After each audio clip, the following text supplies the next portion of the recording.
What's happening, everybody? Welcome into a brand new episode of Crossed Up, a Phillies podcast. Anthony Sanfilippo's here on a beautiful Monday morning around the Delaware Valley. I'm Bob Wankel. Phillies coming off of a 3-out-of-4 series victory over the Colorado Rockies. Anthony, Phillies checked off some boxes yesterday, finally, their first 3-game winning streak of the year.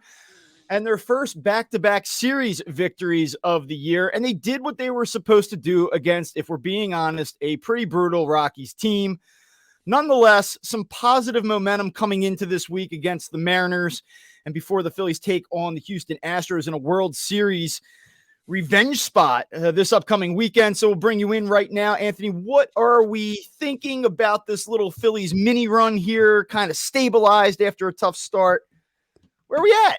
Yeah, I mean, this is exactly, Bob, I hate to always go back to where we were with things we've said in the past, right? I mean, but it's worth kind of revisiting briefly because we looked at this 17-game stretch after the 1-5 start, and we said how important it was for them to win at least 10 games. If they can win 10 games in these 17 games, then that's where the Phillies need to be as they hit a tougher part of their schedule, which they're now about to enter into, although we'll get into that a little bit because some of these teams haven't been playing up to the level that maybe we thought that they would play up to, to this point in the season. But Phillies went exactly that over the 17 games. They went 10-7. It took a 3-game winning streak for the first time this year to get there. So maybe there was a little doubt that they would get to that 10-7 point, but they did it, right? They got to 10-7 in those 17 games. And if that's how you're going to play, and we said this before, if you play winning 10 out of 17 over the course of the season, you're going to be in a really good spot by the end of the year. So I'm confident in it. There was a few things, and I'm sure we'll break down what we liked. So, over this stretch and especially over the most recent games, you had some great instant observations after the game yesterday. A couple other things I think that have now sustained for a bit. But when you start to see that the pitching kind of come together a little bit as far as starters giving you length, bullpen, people falling into roles and being really good, and the lineup now producing runs and doing it in more than just, hey, we're going to go out there and lead the league in hitting and doubles. They started putting together some home runs in this series against the Rockies. So I think that you're starting to see the culmination of everything that we kind of thought the Phillies would be off the jump in day one, right?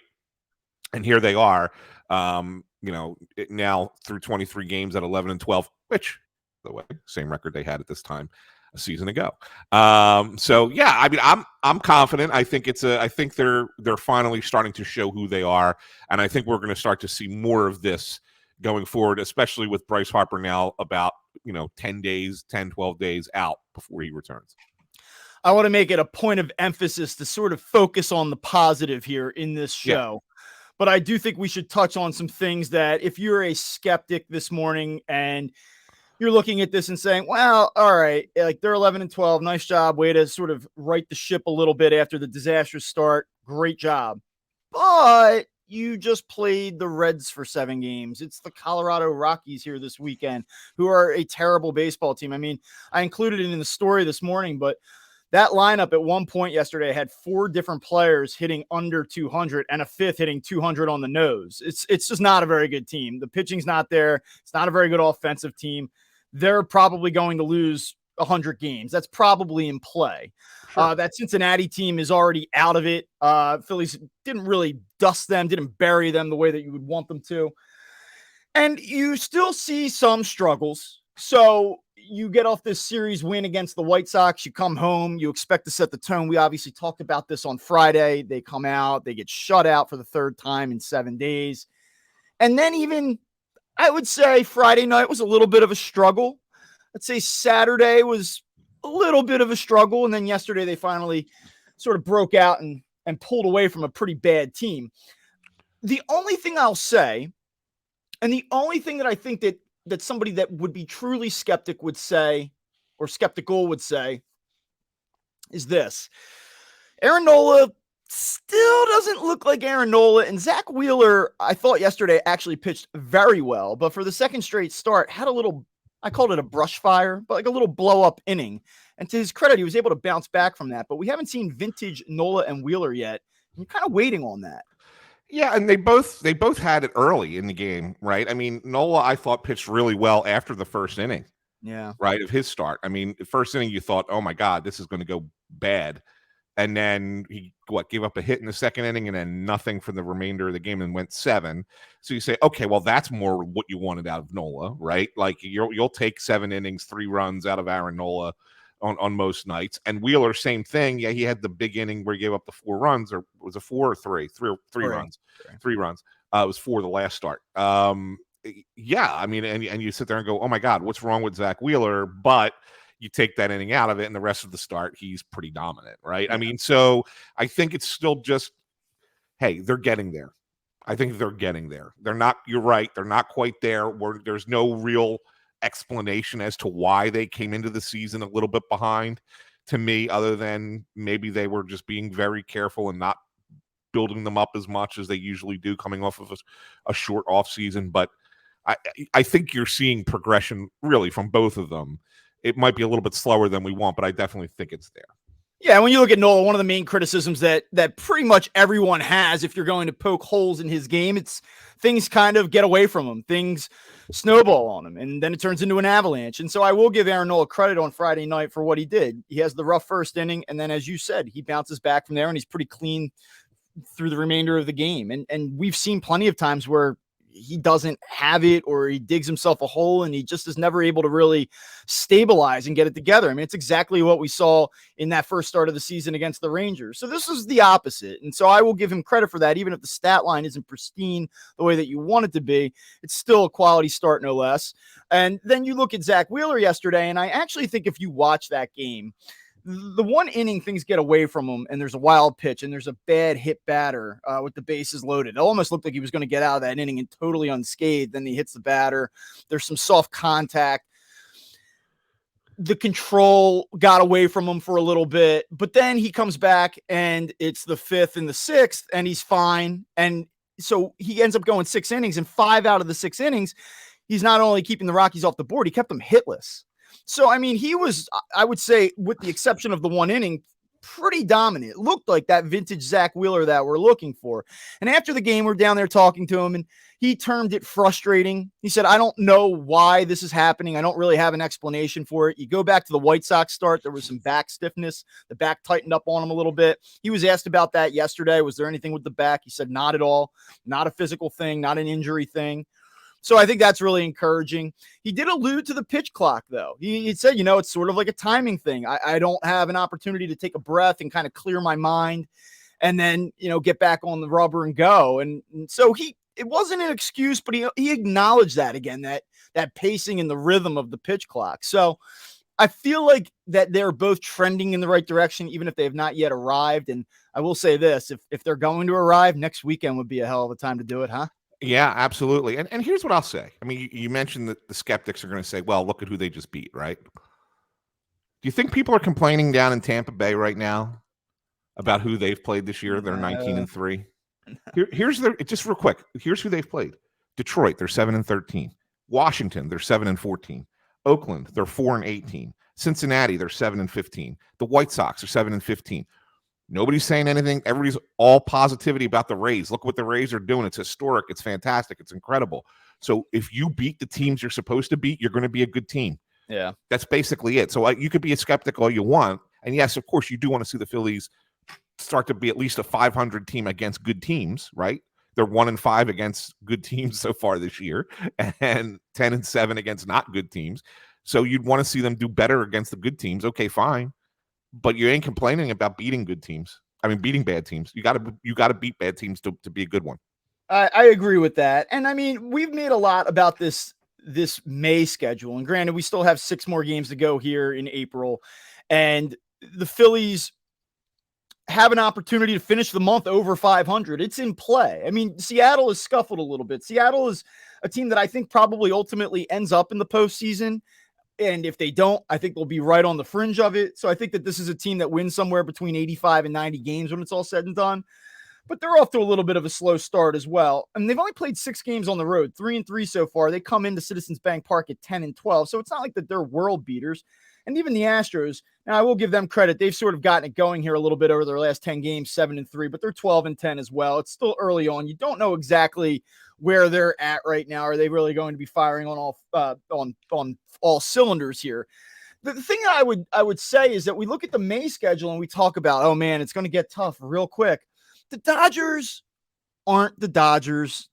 Home against the Red Sox, you should have a chance to win that series. It extends out. Really, where May gets hard is at the middle of the month. That's where things kind of ramp up a notch. Well, to me, Bob, I was looking at, and I was one of the guys who looked at May and said it was going to be, or looked at it starting this series with Seattle and then into May and thought it was going to be tough. And here they are. They're combined up before you get to the Braves and the Mets at the end of the month. Yeah. The teams that they're playing are under combined 6 games under 500. I mean, you're not, like you mentioned, Seattle off to a slow start. Houston, they're just 12-10, right? I mean, yeah, they've gotten better lately, but they got off to a slow start. The Dodgers are only game over. Boston's only game over. Toronto's about where you expected, but then you go Colorado, who's terrible again. Yeah. And the Giants, who are worse than we thought, right? They're not a very good team. The Cubs are about what we thought, and the Diamondbacks are about what we thought, kind of mediocre. So the schedule doesn't look as daunting now as it did maybe before the season began. So that doesn't necessarily mean I'm sitting here saying, oh, the Phillies are going to blow through this, because it's never going to be easy. But at the same time, it's not as much of a gauntlet, I think, as we thought it was on March 30th. Oh, it's just nice to see that they're not playing any true powers like the Pittsburgh Pirates, Right.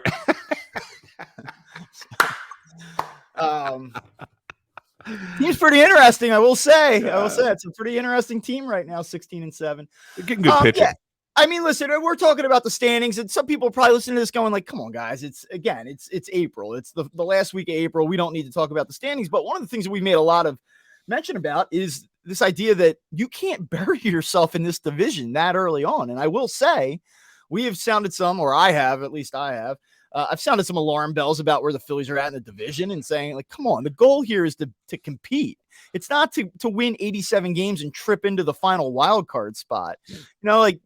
This team is legit. This is a team that should win 90 games. It's a team that should be in the division mix. And so to fall behind by 7 games almost instantly was pretty disappointing in my book. And now I will say, you see what the Astros did to the Braves this past weekend with the sweep. The Phillies happened to align with 3 wins of their own, and now all of a sudden they're only 3.5 games behind Atlanta. So the division has come back to them a little bit as well. And I know there are a lot of people that will say, listen, I don't even look at the division standings until Memorial Day. And that's great. You're a better observer of baseball than I am, because I think the division standings very much matter right now. Well, it was decided in April last year that the Phillies weren't going to win the division, right? You can point to the Mets running up a 10-game lead on the Braves and the Braves cutting that down. And my point is, just because there are outlier examples of things happening, or just because the unlikely thing happened once, doesn't mean that it is going to happen again. And so if you're the Phillies, no, you do not want to fall down by 7 games at the end of the month, or be down by 10 games, or trip into the playoffs in the final wild card spot. You want to be competitive. You want to try to win a division, So I think what we've seen transpire here over the last last handful of days, is encouraging for their overall situation. There's this idea of sort of treading water until Bryce Harper gets back. This pitching staff seems to be kind of getting its legs a little bit. You mentioned earlier the rotations going a little deeper. That's had a profound impact on the bullpen performance over the last week, and we could talk a little bit about that later. I mentioned that in my story this morning. They are trending in the right direction, but now the question becomes, can you ramp it up to the next level when your competition level rises? And that's the question they're going to have to answer. They've yet to do that. It was very early on when we saw them play 2 quality opponents. The Rangers have actually gotten off to a pretty good start here this season, and we all expect the Yankees to be in the mix. So they have stumbled against quality teams. It was almost a month ago now. They'll have another opportunity here this week to kind of see what they can do. Yeah, I mean, look, the one thing that's going to be interesting about the coming series against Seattle is when you look at the Mariners. This is a team that I kind of thought was going to have a really strong lineup, and they haven't really been as strong as you would think coming in. And so, like, I was a little worried. I'm like, okay, this is going to be interesting to see how they end up pitching against the Mariners. I don't know how the Phillies are going to go with the rotation with the off day here. I mean, obviously Wheeler's going to not pitch against the Mariners, but does Nola get a start against Seattle on the Thursday game, or do they save him for Houston? Right? I mean, it's really going to be. I'm not sure if they've announced that. Did they announce that yesterday? Well, what we have right now listed on the Phillies website is Falter Gilbert in game 1, Yeah, Walker Gonzalez in game 2, and Strom Kirby in game 3. Right, So yeah. it looks like they're going to go at the Astros with Nola and Wheeler. Okay, that's kind of what I thought that they would do originally when I was seeing how the rotation was mapped out. I just didn't know with the off day if they would bump Nola into the game on Thursday. So to me, going in, I was like, well, geez, this is going to be interesting because you're going to get the back end of the rotation against what is a good Seattle lineup. And the Seattle lineup hasn't been that good, and vice versa. The back end of the Phillies rotation has been better than the top end of the Phillies rotation. So it's kind of like the reverse now. It's almost like, okay, so if things are holding true to what they've been so far, the matchup that matters more to me this week against Seattle is not so much our pitching against their hitting, but quite the other way around, right? Is how does it look from Seattle pitching, which has been decent, so far, versus the Phillies lineup, which has been wildly inconsistent at times, but although more consistent of late. So to me, like, that's where it really comes down to what I think is going to be the difference in this series. And you hope to take 2 out of 3 from Seattle and go into Houston as a 500 team on Friday. So there are 2 things that I'm focusing on this morning that kind of give me, I don't want to say more optimism than I previously had. I think that even throughout all of this turbulence, you and I both kind of expect that the Phillies ultimately are going to make the playoffs. My stance on that has never truly wavered. Certainly there have been red flags. We've used that phrase quite frequently here over the month of April. But there are 2 things that I saw this past weekend that I'm starting to say, okay, like I feel good about this. And the first is what we saw, especially over the final 2 games of this series, was a little bit of a power surge. Finally, we see 7 home runs over the final 2 games of the series. Some of them came from fairly unlikely sources. And one of those unlikely sources, sort of ironic that we're saying this, is Nick Castellanos, a guy that was brought in here to provide a little bit of pop in this middle of this Phillies lineup.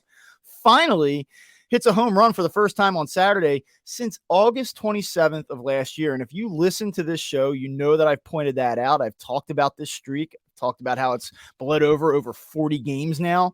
And then he does it not only 48. once, but twice. He does it twice in the same game. We see Christian Pache, of all guys, take one deep, and he's actually swung the bat a little bit better after those first couple games. Yesterday, we see Cody Clemens go deep, and I don't know that I would be relying on Cody Clemens or Christian Pache for consistent power, but now all of a sudden you look up, and we've made a lot about the Phillies' lack of home run punch, and they are now tied for 14th with the Mets, 26 home runs this season, puts them right in the middle of the league. And so we're starting to see the Phillies flex a little bit here. Trey Turner hit 2 this past week. Kyle Schwarber, despite the inconsistency, is still running into a few here. Do you kind of feel like that this is more, I mean, the Phillies probably aren't going to finish the season as a top 5 home run team unless one of these guys really goes off. But like, you kind of think that this might be like a top 10, top 12 team when it's all said and done in terms of homers. Yeah, I mean, obviously losing Hoskins and then not having Harper for a month, right, probably puts them further down than where they probably would have been, right, if those guys were healthy for the whole year. And then even losing Derek Hall for 2 months probably knocks some home runs out of the mix as well. So yeah, I mean, look, if you finish in that 10 to 12 range, knowing you're missing that much power, I think that's a good spot, actually, in all honesty. Yeah, I mean, and if they don't have those injuries, Hoskins doesn't go down, Hall is a DH against righties, I would say that this is a slam dunk top 5 team in terms of homers. I mean, that's how they were that was how the offense was built. That's what they were supposed to do. Yeah. So, like, so it took a little longer for the second tier home run guys to kind of get to where they were. We talked about this with Thompson. It was funny because pregame, before the Castellanos 2 home run game and Pache getting the homer, Like I actually asked Thompson about Castellanos, being that it had gone 48 games without a home run. And, he was, yeah, it's coming. Don't worry. It'll be there.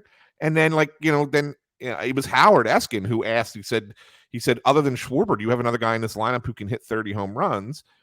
And, he said, could somebody get there? Yeah. He says, he's like, I think what everybody's seeing is that we're not getting as much power as we thought we'd get early in the year.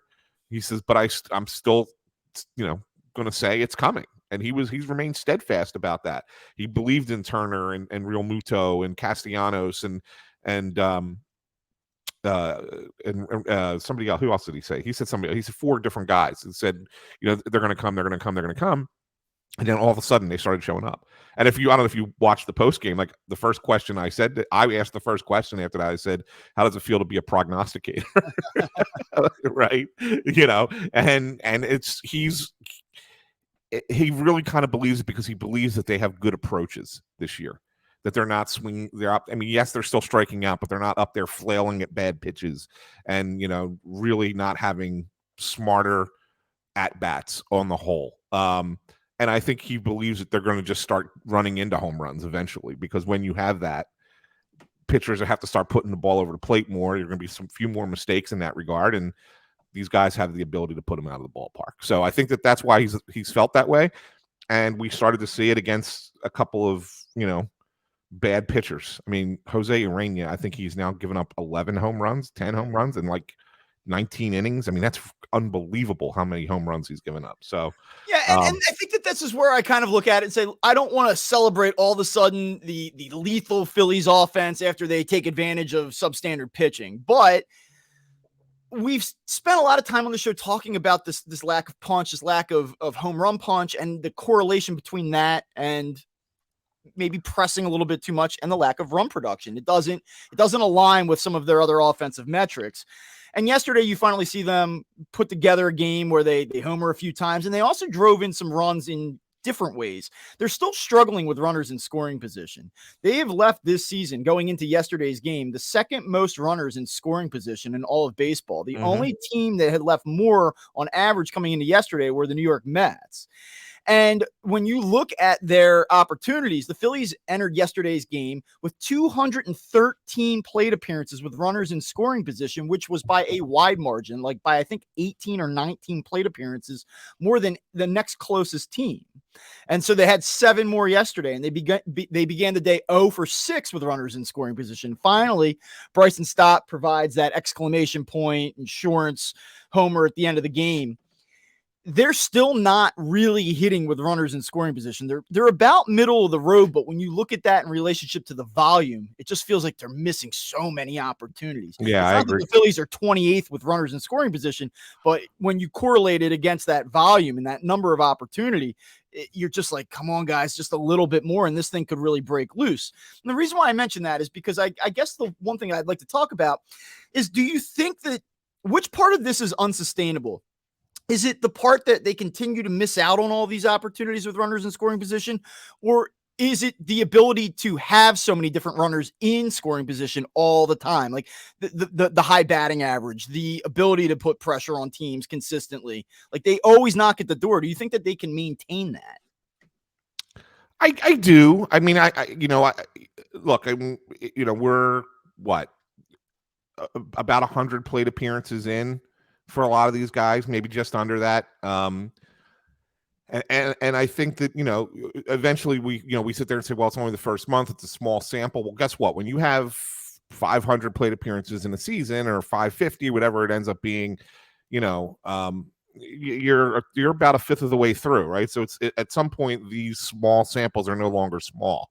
Right. And so when you look at it and you see, Bohm is still hitting over 300, and Stott's hitting 340, and Turner 293, and Marsh is having a unbelievable start at 364, and Castellanos 307. Like, look, are they all going to hit 300? No, but can they all hit 280? Yeah, right, sure. And so when you look at that and say, well, they're going to get on base, they're going to have opportunities.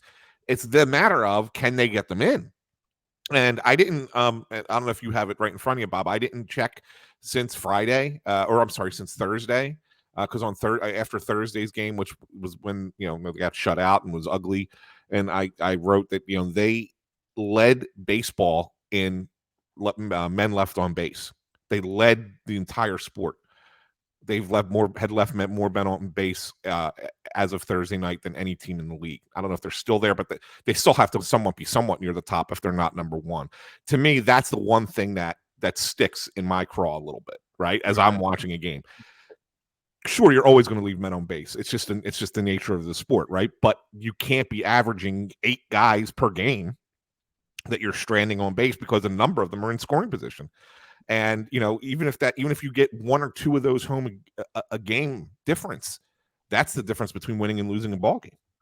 If it feels like they haven't been able to deliver the knockout blow, it's because they haven't. And when you dive into the numbers, you see that. And so they came into yesterday's game hitting .249 with runners in scoring position, which was 17th in terms of all of baseball.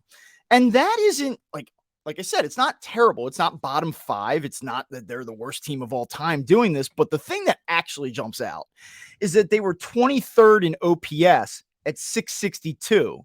And to just kind of give you some further numbers to kind of dive into that a little bit more, even after Bryson Stott's homer yesterday, which came with a runner in scoring position, they've had 220 plate appearances now as a team with runners in scoring position and 3 home runs. So they're not getting that big hit. And when I mean big hit, I don't mean timely. I mean that double into the gap, that 3-run homer. Like they're not getting that hit. And I think that is what's sort of dragging down that overall run production at this point. That's the way I see it.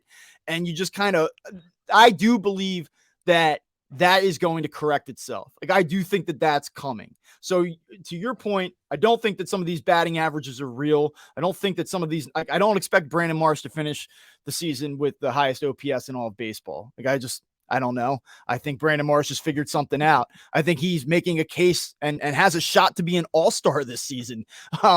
But like the highest OPS in all of baseball, no, I don't see that. So I think that there's going to be some things that work against the Phillies moving forward, but team wide, especially when you get Bryce Harper back, you start to see the potential for what I think will finish as a top 10 scoring offense here. Yeah, I think so. And look, I think that one thing that we've kind of learned about the Phillies is they are they're pretty good in certain situations, even if you go back to last year, and then in other situations they make you pull your hair out, right? And so I kind of look at it's kind of hard to say, well, what's a clutch situation, right? I mean, everybody has a different definition of what that word is, right? But if you look at when the Phillies are, this is just looking at this season right now, when they're in a tie game, they hit .336 with an OPS of 1.026. So when a game's tied, close, right? I mean, they're pretty solid, right? Even their OPS within a run or within 2 runs is 825, 808, right? They're still pretty good hitting team when the game is close. It's when games get a little bit more of a gap that the Phillies just suddenly seem disinterested. And that's not just them when they're behind, although it's worse when they're behind, but it's also when they're ahead too. They just kind of seem to be like, all right, that's enough. Or, we get too far behind. Yeah, we're not going to, because right now in games this year, there's some human nature to that. There is some human nature to that. Yeah, when they've been behind in a game this year, 218 batting average, 286 on base, 608 OPS when behind. So I think that's more than anything else. I think that's a mentality. It's a mental thing, right, with them. And as you said, human nature. So is that behind with any run mark? Like, is that any margin? That's any. But if we do within a run, either way, it's actually better, right? If you're Okay, so then that would yeah, lend to the disparity, the greater disparity, the right, lack of right, production. yeah, Because I would make the argument, yeah, sure, like if you're down a run in the 7th, 8th, 9th inning, you're facing an opponent's best relievers, that's probably going to hurt you as well. But yeah. okay, that makes some sense. Yeah. Yeah, so it's behind. That's overall behind at any time. But if you look at it even more specific and look at it within a run, either way, it's the numbers are better, right? So yeah, so of course, yes. When you're facing, I mean, late and close is probably the one that you want to look at in that regard, and they struggle there too. But I mean, I would think a lot of teams do, like 228 batting average, 689 OPS. That's because you are facing those, those big time bullpen arms coming out of other teams' pen. So. But yeah, I mean, so it's just interesting. It's like that human nature thing. As long as the game is a close game, Phillies offense is pretty good. It's when it's not quite there, they fall behind a little bit, and then they start chasing the game. And I wonder if that's an approach thing that can be adjusted, or if, like you said, it's just something that, hey, human nature kicks in, and it's just chalking it up at that point. So I think the other part of this, the other takeaway that I had after this weekend, and it's hard. It's not like this is unique to me. I think anybody that's watched the Phillies since last Sunday has kind of looked at this team and said, well, one thing looks a lot different than it looked the first 2.5 weeks of the season. And that thing is the bullpen.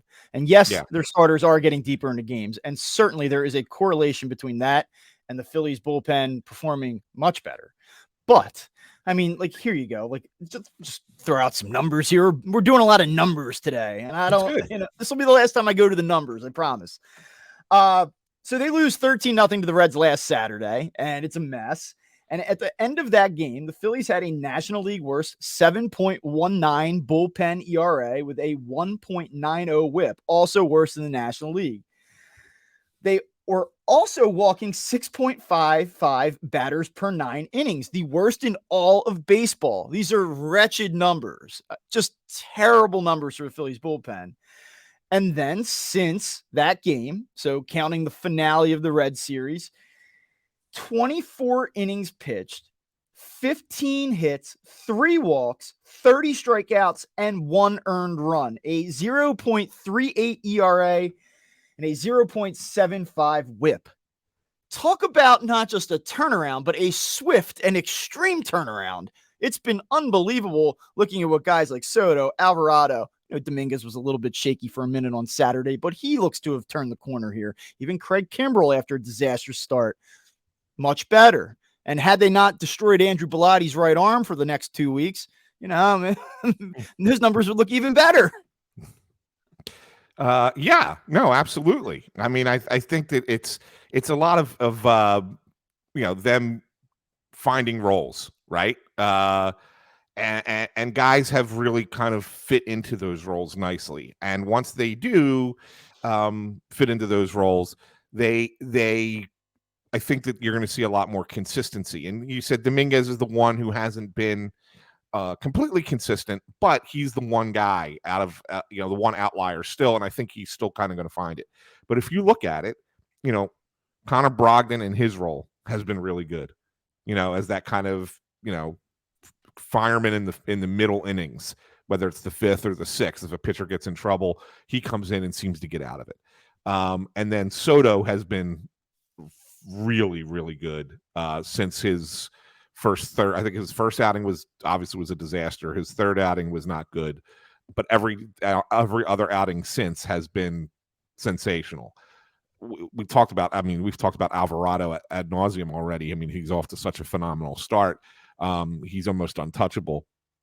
And then even Craig Kimbrell in his last bunch of appearances has been really good and gotten his stuff back together again. So it's really come down to, like, you have 2 lefties in the late innings, and you have 2 righties in the late innings that you can kind of rely on, and they're doing the job. And that's really all there is to it. Like, it doesn't really matter who else you have out in that pen at this point, because if you have those 5 guys and they're going, arms 6, 7, and 8 are just arms that you get through, kind of thing, right. And that's pretty good. So if those guys are going, the Phillies are going to be in really good shape for a lot of this season. That's why I remove the opponent, and I say with the offense, I don't know. I see what they've gone up against. They've had an opportunity to take advantage of some weaker pitching. The bullpen, though, you can sit here and say, like, Colorado's lineup isn't very good. The White Sox are scuffling. They've had injuries.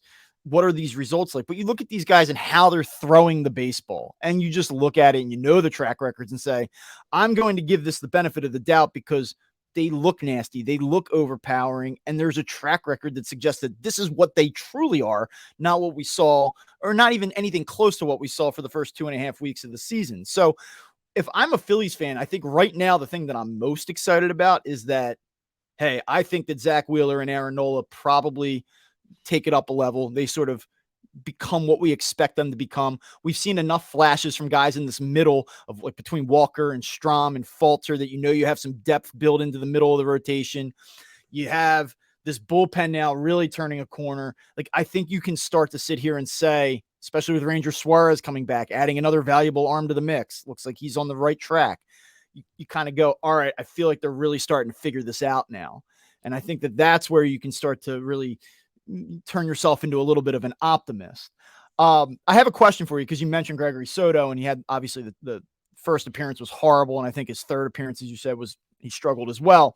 One of the things I heard a couple weeks ago was, I can't believe that the Phillies traded Matt Vierling and Nick Maton for Gregory Soto. I was just going to ask you this thing. What a horrible deal. So I guess I would ask you now, in light of the fact that Nick Maton, who I like a lot, by the way, and I do not want this to be construed as like a shot at him on a personal level, because he's a good dude, but he's hitting 129 in 62 at bats. It's a 545 OPS this season. And Matt Vierling's hitting 233 with a 614 OPS. And I know the Phillies are having some depth issues. And I guess if I'm being honest, I would rather not see Cody Clemens out there every day and all of that. And I mean, that being said, you do that deal knowing what you know right now? Come on, Nick Maton leads the Tigers in home runs. Three. He's got 3 home runs, leads the Tigers. Yeah, I mean, no, it's a no-brainer. Like, as a matter of fact, I think by the end of the season, I was actually talking about this with Tim Kelly from Phillies Nation the other day. By the end of the season, we're going to look back and say, wow, what a trade that was for the Phillies. Like, how huge of a trade that was for the Phillies, because Soto, you see the stuff. He's electric. His stuff is electric. And when he's in the zone, which he's been a lot lately, and that's why he's been so successful in his outings, it's so hard to hit him. And you almost like you see Soto coming in, it's like, all right, we're going to get through this inning in 3-4 batters. No problem. Right. He's not going to give up a run. Yeah. Like, I mean, you just have that confidence, right? I mean, and so we got him, and you got the confidence in Alvarado, and the right-handers are now starting to give you a little bit more confidence too. It's like, man, it's just starters. Get us 6 innings. We're cool. we're good. If you get us through 6, we're shortening this game.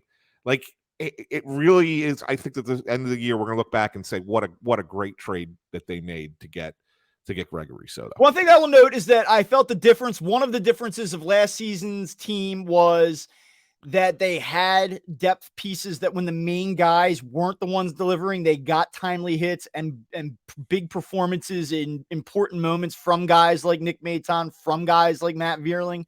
But I think when you have an opportunity to add a difference-making arm to the mix in the back of the bullpen, and your goal here is very clearly to try to win a championship, I think that it's a move that you have to make.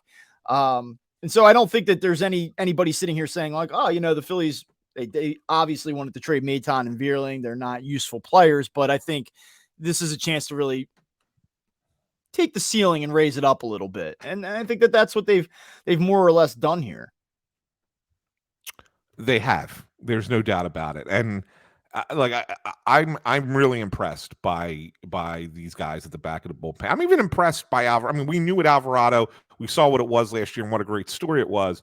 But I'm even impressed by just how much better he is now than he was last year. And he was good last year, really good last year.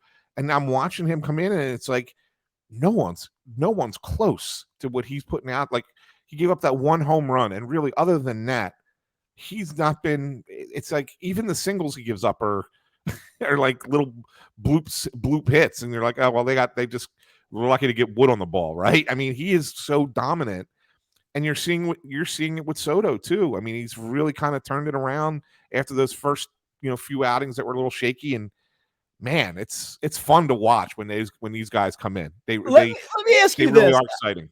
I have another question for you. So we know that the way this outfield is played out, and it's sort of established. And I know that Jake Cave is part of it, and he's really struggled. And so it's not exactly an even up situation here. But right now, I'm serious too. Would you rather have Matt Vierling getting at bats, playing some center field, playing some outfield for this team when lefties start, or would you rather have Christian Pache out there? Did they do an even up or even improve themselves by replacing Vierling with Pache? And then you're essentially saying this came down to Soto for Maton. They definitely improved themselves defensively. I mean, Pache is a significantly better defensive outfielder than Matt Vierling. And that's not a knock on Vierling. I just think he's an average defensive outfielder. Pache's pretty darn good defensive outfielder. But if Pache really has figured out how to hit a little bit, and just a little bit, I'm not saying he's a 300 hitter, which is what he's hitting right now, but if he's even figured out how to be, by the end of the year, a 240 hitter, right? And play that kind of defense as your fifth outfielder, then you upgraded. And you basically got Soto for Maton. Yeah. You're right. And that's kind of what it is. Now, I'm not going to do this like all hail Dombrowski thing. It's not that they knew that Christian Pache was going to be available. I mean, I'm sure that they might have had some sense, but you don't do the deal saying, well, we can simply just replace this player. No big deal.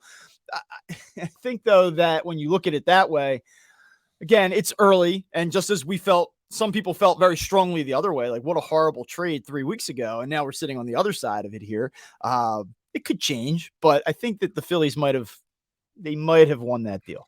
Yeah, and not only that, I mean, you're right. They don't know about Pache becoming available. But if you look at a couple of things that they did in the offseason, obviously they bring in Cave. They think, okay, Jake can give us some good at bats. And yeah, his numbers don't pan out right now. But I mean, he's also run into a little bit of bad luck too. He is hitting the ball hard at times. So there's a little bit of that. But they did go out and get a guy. And here's the name that we talked about in March very briefly. Not on their 40-man roster, but he continues to just rake at the AAA level, and makes you wonder that if at some point, if he keeps doing this, if they don't add him to the 40-man, and as a guy who had some prospecty thoughts when he was in Milwaukee before, Weston Wilson, right? Guy just keeps hitting at AAA like he was hitting in spring training, and you wonder, there's a guy who can do a lot of the same things. He can play corner outfields. He can play, all over the infield. Is that a guy that you look at and say he's on this depth chart now, and not just he's not just a filler at AAA, veteran guy for the Iron Pigs. I think that there's something there, and maybe that was the plan coming in, that we got a left-handed outfielder, a right-handed outfielder who we think can kind of replace those guys at some point or at some level. And then Pache just became the bonus as the season came about. I have a question. So Bryce Harper, there's been some speculation about the timetable of his return. Some people have suggested it could be as early as May 5th. I was one of them. Yeah. So I don't know. It doesn't, whether it's the 5th, the 15th, the 25th. I think it's probably going to fall in that range. When he comes back, what is the corresponding roster move? Again, things can change very quickly. One injury changes the whole picture. But right now, what do they do? If you say nobody gets hurt, nothing changes. Nothing changes. Which we all know is always the case. That's always what happens. Yeah, Cody Clemens goes back down in my mind. Okay. I don't think it's because Harper's not going to play the outfield. He's going to end up playing DH and first base. They are working him hard at first base. When do you expect the first base part of the equation to become a viable option? Is that mid-June? Is that I don't know if it's that. Maybe. My initial thought was he's coming back. When he comes back, he's DH only, and first base potentially right after the All-Star break was kind of what I was thinking.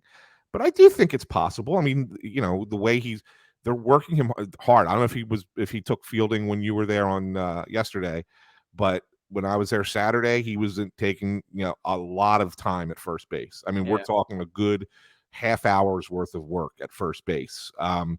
and Dickerson's working with him, and Thompson's out there working with him, right? And they're just doing a lot of things with fielding and flipping it to the pitcher, or taking everything on your backhand, or taking like you're holding a runner and moving into position to field a potential ground ball. Like, they're doing all of the situation work with him.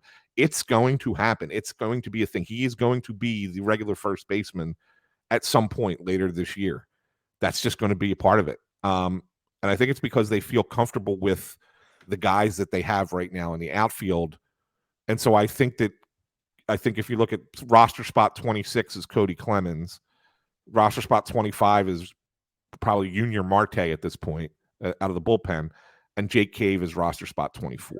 So that's so here's my question. You're right. Bryce Harper is going to play first base. He won't play outfield for this team. Right. I don't know. Is there any scenario they get to the trade deadline and first baseman becomes available and they say, this is our best option, this is our best way to improve, let's go do this? Or do you think now that they've gotten the wheels turning on Bryce Harper at first base, that the thought is almost like, hey, we're not going to do that. We have to almost plan as if he is now going to be the first baseman. If we make a postseason run, it's Bryce Harper at first. Let's try to plan around that. Or do you still target first base and say, hey, you know what? Bryce could feel something in his elbow at any point. He could be back to swing only. Like, let's not box ourselves in. How do you handle that? Yeah, that's a great question, Bob. And I think Harper as a first baseman gives them more flexibility, right? Because then the DH is available for many players. And by doing that, it allows you to just go get a bat and not necessarily be beholden to a specific position for the bat that you're going to trade for at the deadline.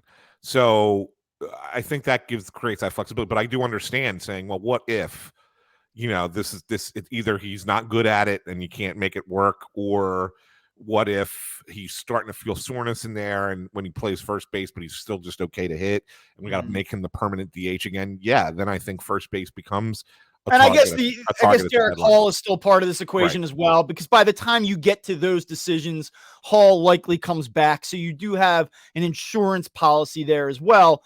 My other question, though, would be in the short term and the more immediate, and what we can actually probably dig into and focus on now, is that you do have Cody Clemens playing some first base for you. So if Harper comes up, can't yet play first, you're removing Clemens. Are you basically committing now to Alec Boehm at first base every single day until Harper's ready to go? Is that really kind of the way that they play this? And then how great do you feel about then after a month and a half to 2 months of Alec Boehm consistently at first base, not getting any reps over at third, then slotting back over and having to play third base again? Like, they have to be creative here, and they have to kind of patch it together, but not an ideal. That's not an ideal situation. No, it's not. It's not. You're 100% right on that. It's not ideal. The only reason why I ask that is because then I say, okay, well, if Cody Clemens still serves some value in that he can play first base for you, and you don't really have another option besides Alec Boehm, I guess there's other guys you can stick over there. I get it. But if there's really not a clean option to put there, do you still have Clemens stick around and then say Cave is the guy that maybe just doesn't make the most sense here? Well, look, I mean, Clemens can play left field, right? So can Josh Harrison. And obviously we know that they've played Sosa in the outfield a little bit in spring training, right? So we know that they have guys who can kind of be that other outfielder. But I really don't think that you put yourself in a situation where you can DH Schwarber or Castellanos as much as they're doing right now. Right. And have somebody who you can feel comfortable with regularly playing the outfield. Look, if Pache starts finding ways to hit righties too, well, then that solves that problem. But right now, Pache is your outfielder against lefties, and Cave is your outfielder against righties.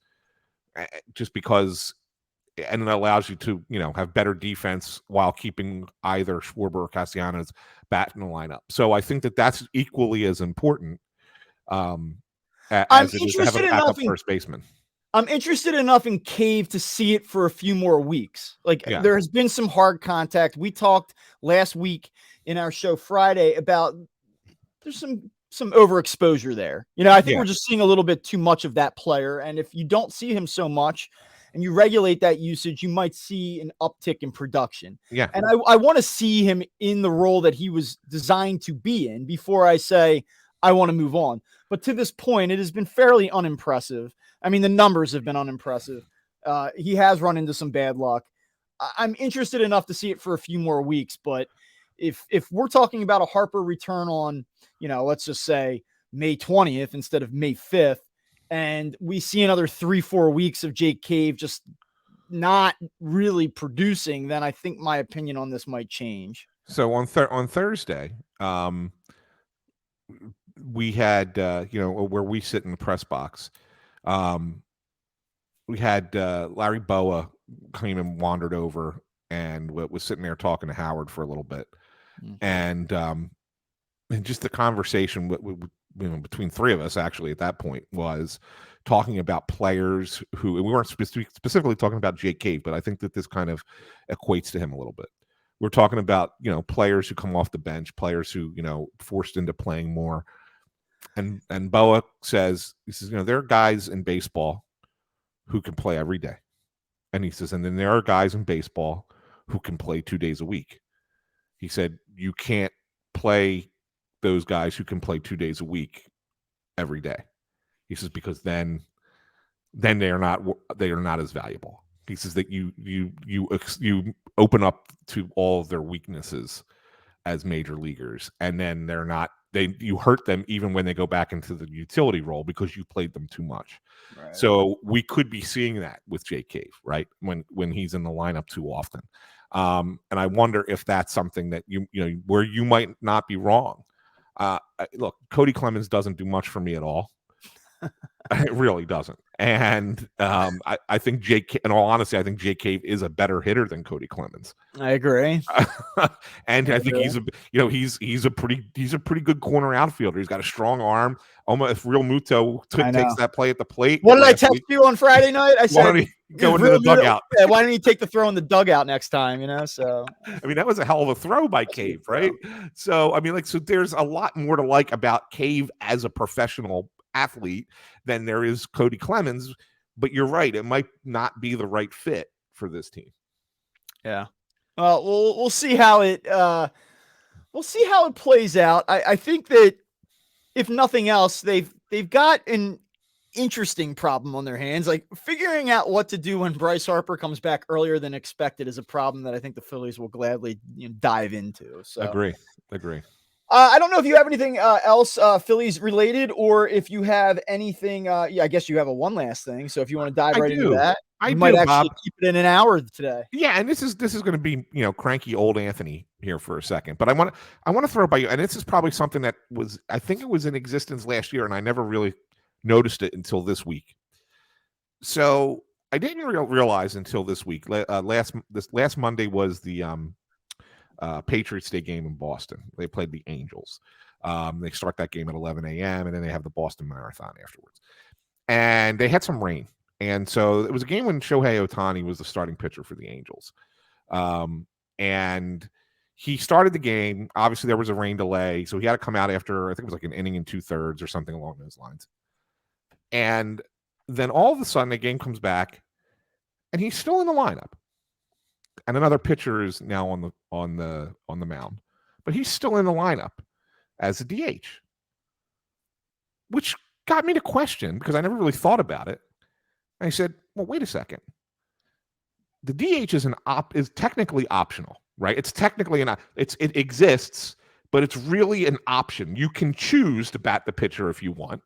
Right? But the DH is the option. So what the Angels do when Ohtani pitches is they choose not to use the DH and bat him as the pitcher because he's pitching in the game. So when he comes out of the game, the Angels are allowed to then insert the DH into the lineup. Well, that's an advantage they have that no other team has in baseball. And it's a rule that was changed specifically for Shohei Ohtani, and it makes me wonder. It's called the Ohtani rule. It makes me wonder, why is this okay? Why is baseball okay with this? Because no other team can do this. And the argument is back, well, we'll go out and get a Shohei Ohtani, then you could do it too. Yeah. But how many Shohei Otanis exist? Like to me, you can't have a rule that gives one team an inherent advantage over every other team. So I ask you about this in conjunction with, I don't want to say, oh, well, why is Anthony bringing this up now? It's been in existence for over a year. They're testing a new rule in minor league baseball. I guess they're using the Atlantic League again. And the new rule is if the starting pitcher can't go 5 innings, then when the starting pitcher comes out, so does the DH. That's something they're going to test and see, and might be coming to Major League Baseball as soon as a year or two from now. So I imagine you're an advocate of that. Well, here, I don't mind that so much. I really don't. I think that that's kind of an idea of, if you're going to have somebody who can bat for the pitcher, well, then guess what? Your pitcher has to pitch. You can't have it be that we're like, well, we could just go one guy and then another guy and then another guy and then another guy. Like, we don't have to worry about it because it doesn't affect the lineup. Right. But if the pitcher's not going to pitch well, guess what? Then the hitter has to come out too. I'm not opposed to that. It's kind of a newfangled idea. But the question that I would have then is, are you then going to create a special rule again for Shohei Ohtani where, every pitcher, every DH has to come out except this guy? I get this. I understand, and it does create an inherent disadvantage to all the other teams. I would just ask this, and this is the only way that I think that baseball would think about it, is if you are a baseball fan and you're not a beat writer, and you are in Minnesota or Miami or wherever the hell you are, and the Angels come to town and you get to watch Shohei Ohtani, and that happens, and you're there to see him. Now you aren't there to see him because he's out of the game because of something that was pretty much out of the hands of the realm of the game. Now here I am, like, I don't get to see the generational talent. I don't get to say, hey, I watched him hit that home run in the 6th inning one time when I took my son to you miss all of that. So I think what baseball might be doing here is basically just saying, like, hey, listen, this guy is the show. We need to make sure that he's on the field, and we're going to create all the flexibility needed to ensure that fans get to see this guy play. I mean, that's really what I think that is what is happening here. Well, of course it's what's happening, but that doesn't necessarily doesn't make it right. Doesn't make it right. Exactly. It doesn't make it. Well, then let me give you this. Let me give you this. How about the Angels are terrible and they need every advantage they can get? So who gives a shit? I'm good with that too, right? Although when he's pitching for the Yankees next year or this summer or whatever, I'll probably feel a little bit differently. Think about that, right? Let's say he ends up on a team that becomes relevant. I know. And then this becomes a thing. Now you're really making a good team even better by giving them that advantage. I mean, so the only thing I would say is that I think that the player needs to have a little bit of something to it. In other words, hey, be able to go out and play left field for a few innings. Be able to play first base for a few. Learn another position when you're not pitching. Like to me, then that's okay. Okay, fine. You found a way to keep him in the game. Right? Just like anybody else would have to do. You found a way. Never going to happen with him. It'll never happen with him. Well, then I have a problem with baseball's rules. That's all. Well, I'm not surprised by that. That's me. Now tell me how you feel about the designated pinch runner. Come on, man. These things are ridiculous. They're absolutely ridiculous. Although I've come to the term. I want to look at it a little bit more, Bob. And I don't want to make this a second one last thing, but I have noticed that. Why are we seeing so much more inconsistency this year with home plate umpires than maybe we've ever seen?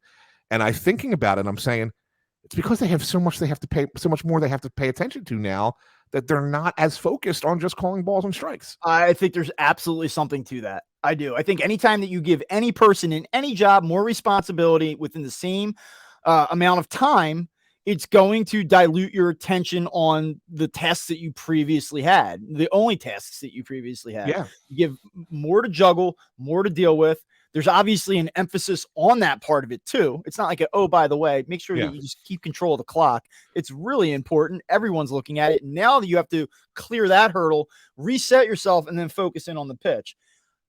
I am at the high school level, at the youth level, I give some grace to umpires, like within reason.